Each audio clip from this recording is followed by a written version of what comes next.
Hi guys, welcome to my video. Ito pala yung trabaho ko dati sa Poland guys. Magawa kami ng galon. Yan ang trabaho ko, nag-aabang lang sa computer. Pagkatapos na-check kung may butas ba. Tapos yung may butas, reject yan guys. Yan pinapile ko guys. Yan, tapos na yan, file yan.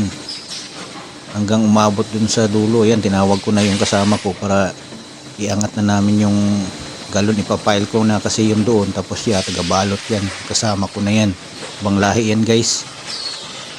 Yan o, tinawag ko yan, tagal pa nga kaya yan, hintay ko muna yung mapuno yung istakan ko dyan. Pag mapuno yan, ayun, yung may nalaglag, yung reject yun, kasi masisensor kasi yan sa sensor nya, may butas ba yung galon na yan. Hanggang nag-abang lang muna pagkakuha na yan, mabot na yung kasama ko. Yan, bubuhatin namin yan, file yan, finished product na yun guys.